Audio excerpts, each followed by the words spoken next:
Hi, I'm Rick Dior, and this is part 3 of my rock drumming series. So today we're going to be working on syncopation. And we've been working on this Carmine Appice, or Appice, however you want to say it, book, Realistic Rock. And this chapter is going to start on page 28. It's part 7. It's syncopation. So syncopation is basically, you can consider that offbeat rhythm. So normally we have a 2 and 4 feel like this. So with the syncopated rock rhythms, you're still feeling that backbeat, but you're not necessarily playing it. So you might be doing this.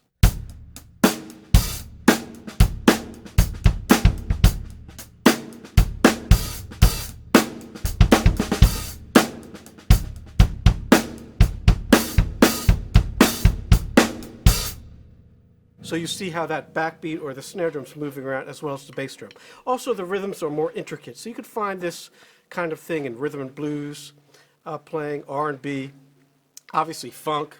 But the basic rock version of it started with great drummers like Mitch Mitchell, Ginger Baker, Carmine himself, and of course John Bonham, Led Zeppelin, lots of funky kinds of things there. You know, that was the beginning of the funk kind of thing. You're not going to hear a lot of that with the Beatles or the Stones or those groups like that. It was mainly more of these early drummers that I mentioned. Also some progressive rock drummers. Bro Bruford, incredibly syncopated drummer with Yes. Carl Palmer with ELP, all that old stuff, all right? Of course, today, all rock drumming basically is pretty much syncopated to a certain degree. Because that's, you know, where it came from, and we're pretty much at the tip of the evolution of that style right now. So let's dive into this here. What we're going to do is, like I said, we're going to start on page 28. You should have the book. I can't post this music on the screen. That's a copyright violation. Buy the book. It's a great book, all right? We'll also be using my book later on in this video to do some more advanced things. So what I'm going to do here is I'm going to play each exercise 1 through 7 2 times so you can hear what they're all about. I'll also be using match grip today and traditional, and to answer a question I've been getting, the sticks I use for this series, I'm using the hickory version of my signature stick, which is heavier than the maple version. I used the maple version for jazz and Latin music, things like that. The hickory version is about 10 grams heavier. I like that weight, so I don't have to do any work. I can play nice and relaxed, all right? So we're going to start here with the metronome on 110. I'm going to subdivide sixteenths because that's very important. That's sort of the smallest note value here. You want to make sure you're playing evenly. 1, 2, 3, 4.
So one thing you'll notice is on the accents, I'm doing rim shots.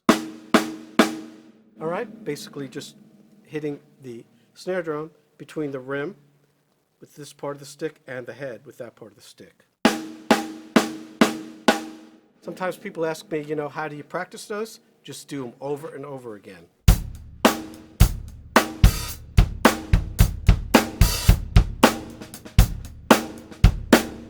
Playing a good solid rim shot is so important for playing this style of music, okay? And the other thing you could do is you could pretty much open the hi-hat just a little bit when you have the accents. So in other words, number 6 would sound like this.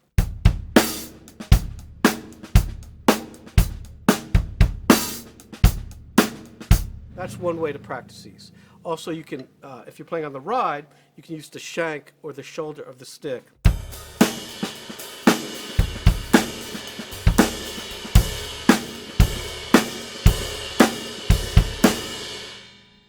To do accents. That works very well. Okay, so now we're going to do the 16-bar exercise. This book is laid out a little bit not great, so you might want to make some photocopies of this so you don't have to turn the page. All right, or use a tablet. I'm using the tablet here in portrait mode, so it makes it easier. So we'll do this at the same tempo. Quarter note equals 110. 1, 2, 3.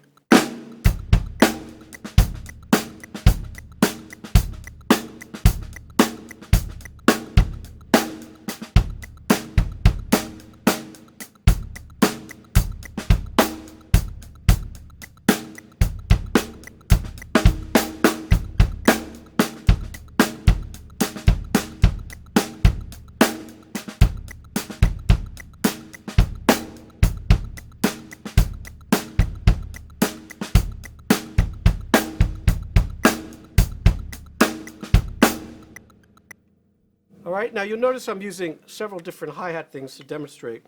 Like we talked about in the first video, I'm doing all shaft like this. Sometimes I'm doing all tip like this. And sometimes I'm using shaft tip like this.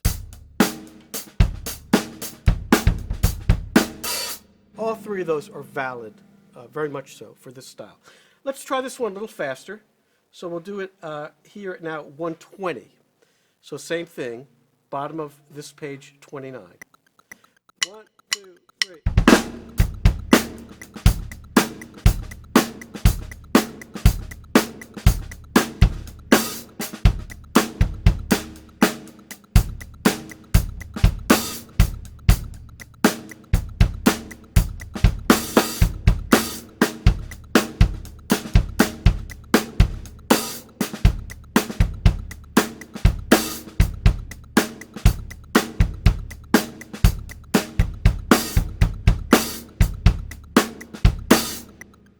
And there I did what I was talking about earlier with the open hi-hat on the accents, some of the accents. Okay, it's very effective. All right, we'll turn to page now. Now, these 2-bar breaks, I really like these because you play pretty much 2 bars of some sort of straight time with a backbeat, and then you do 2 bars of a fill-like groove that's syncopated. So we'll try these. Let's go a little slower. Let's go back to 110. Here we go. So again, this is page 30 at the bottom. 1, 2, 3.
Now, this next page here, page 32, is a little more difficult because you have multiple bass drum notes, all right? So let's play this for you, again, 2 times each. 1, 2, 3.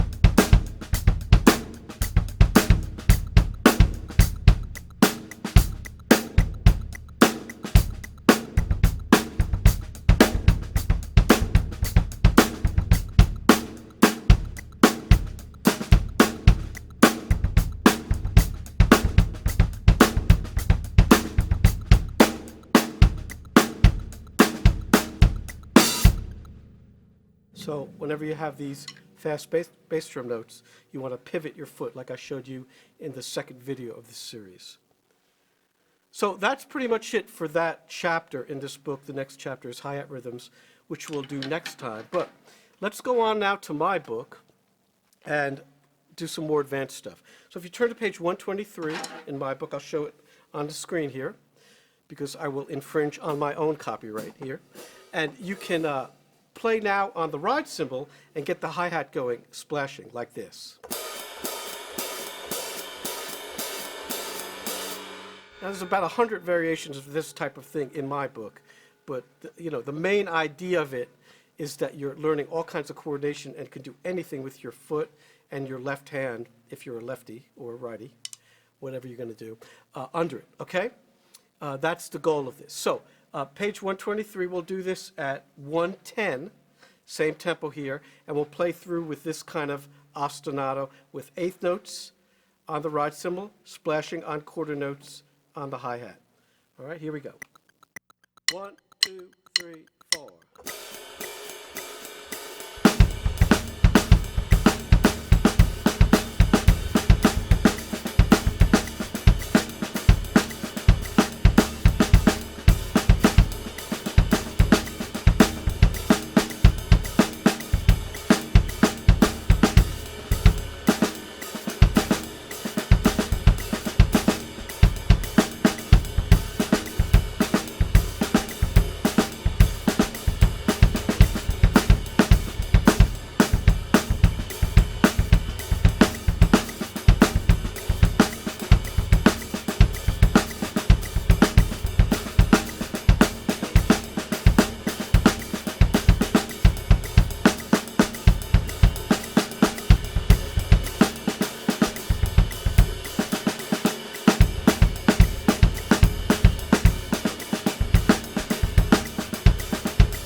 All right, so that's that.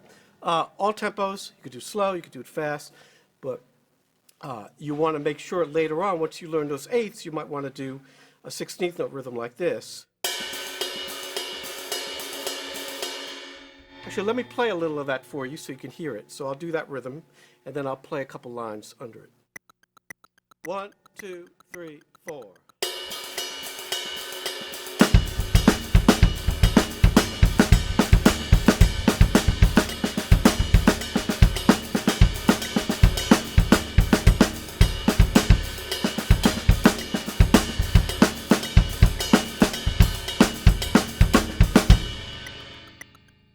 And once again, in the book, there's literally hundreds of these kinds of little ostinatos. Finally, you can get into the improv part of this and turn to page 8. Now here, what you do is you take these rhythms and you break them up between the hands and the feet. So there's no, particular way to do it. You can double things but each time you do it should be a little bit different. So again, you have rhythms as the source, but you are improvising. We'll play a little of that. 1, 2, 3, 4.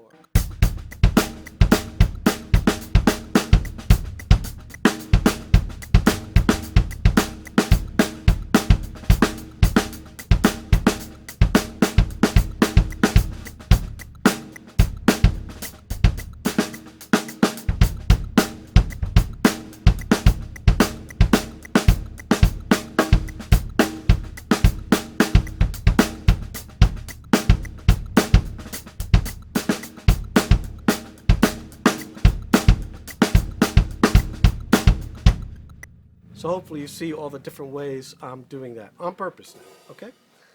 Great, so I hope you understand how this works and how to develop the syncopated technique. It's really important for all styles, not just rock, but obviously funk, playing Latin music, all things like that. So I'll play a little, and next time we'll come back, we'll do some alternate hi-hat rhythms, including the opening of the hi-hat, which seems to be a huge topic with a lot of you, according to the emails and messages that I get. All right, so we'll see you next time.